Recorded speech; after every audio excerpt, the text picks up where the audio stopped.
Hello everyone, আসসালামু আলাইকুম। আমি নীলুফার ইমা, সবাইকে আমার শুভেচ্ছা জানাচ্ছি। আশা করছি সবাই খুব ভালো আছেন। আমি আলহামদুলিল্লাহ ভালো আছি। আজকে আপনাদের সামনে যে রেসিপিটি নিয়ে আমি হাজির হয়েছি, রেসিপিটির নাম হচ্ছে ফলি মাছের কোপ্তা। তো চলুন দেখে নিই ভিউয়ার্স রেসিপিটি কিভাবে তৈরি করতে হয়। ভিউয়ার্স, আপনারা দেখতে পাচ্ছেন এখানে আমি দুটো ফলি মাছ কেটে ধুয়ে পরিষ্কার করে কোপ্তা বানানোর জন্য রেডি করে নিয়েছি। ভিউয়ার্স, প্রথমে আমি মাছ থেকে মাছের মাথাটা আলাদা করে নিব। এখন আমরা মাছটাকে একটা কুকিং হ্যামার দিয়ে আস্তে আস্তে করে ছেঁচে নিব, যাতে চামড়াটা ছিঁড়ে না যায়। এভাবে আস্তে আস্তে পুরো মাছটাকে ছেঁচে মাছের চামড়া থেকে মাংসগুলোকে আলাদা করে বের করে নিব।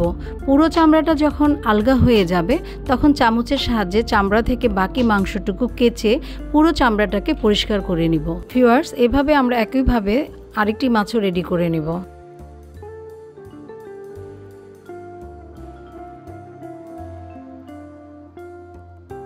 ভিউয়ার্স, এখন মাছের মাংসগুলোকে সম্পূর্ণ কাঁচা শেষ হলে মাংসগুলো থেকে কাঁটাগুলোকে বেছে নিতে হবে।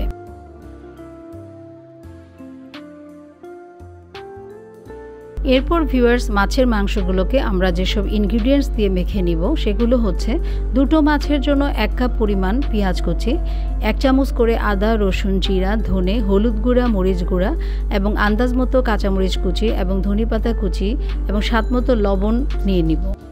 ভিউয়ার্স, আমি সব ইনগ্রিডিয়েন্টসগুলোকে এখন খুব সুন্দর করে একসঙ্গে করে ভালো করে মিশিয়ে মাখিয়ে নিব।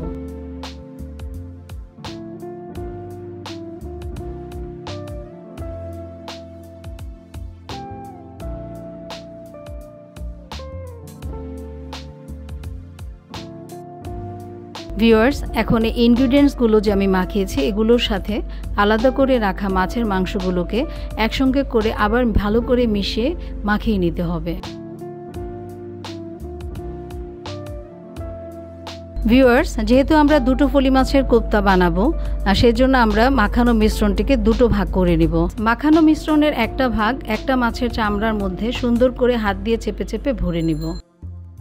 ভিউয়ার্স, এক পাশের চামড়ার মধ্যে যখন মিশ্রণটাকে সুন্দর করে চেপে চেপে ভরে নেওয়া শেষ হয়ে যাবে, তখন অপর পাশের চামড়াটাকে দিয়ে পুরো মাছটিকে ঢেকে দিব, যাতে দেখতে মাছটাকে আগের মতোই লাগে।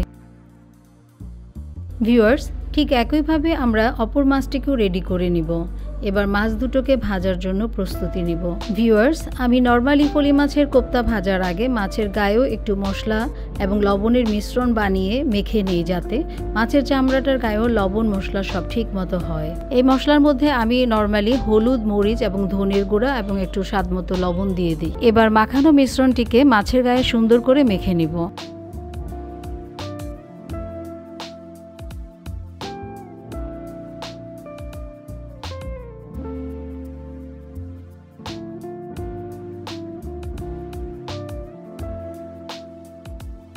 ভিউয়ার্স, ফাইনালি এবার আমরা ফলি মাছের কোপ্তা দুটো ভেজে নিব। আপনারা দেখতে পাচ্ছেন আমি ফ্রাই প্যান গরম করে অলরেডি তেল দিয়ে দিয়েছি। এখন আমি মাছ দুটোকেও ছেড়ে দিব। কম তাপে মাছ দুটোকে ভাজতে হবে এবং এক পিঠ যখন ভাজা হয়ে যাবে অপর পিঠে উল্টে দিতে হবে। খুব কম তাপে আস্তে আস্তে করে মাছের কোপ্তা ভাজতে হবে। এভাবে দুই পিঠই ভালো করে ভেজে নিতে হবে কম তাপে, যাতে মাছের ভিতরটাও সিদ্ধ হয়। ভিউয়ার্স, আমাদের ভিডিওটি যদি আপনাদের ভালো লেগে থাকে তাহলে ভিডিওটিতে একটি লাইক দিবেন এবং ভিডিওটি আপনাদের কেমন লাগলো সেটা জানিয়ে কমেন্টস করবেন। আর ভিডিওটি ভালো লাগলে অবশ্যই শেয়ার করবেন। আর পরের ভিডিওর নোটিফিকেশন পেতে আমাদের চ্যানেলটি অবশ্যই সাবস্ক্রাইব করে সংযুক্ত থাকবেন। তো ভিউয়ার্স, আজ এই পর্যন্তই। আবার আগামীতে নতুন কোনো ভিডিও নিয়ে আপনাদের সামনে হাজির হব। সবাইকে ধন্যবাদ এবং ভালোবাসা অবিরাম। আল্লাহ হাফেজ।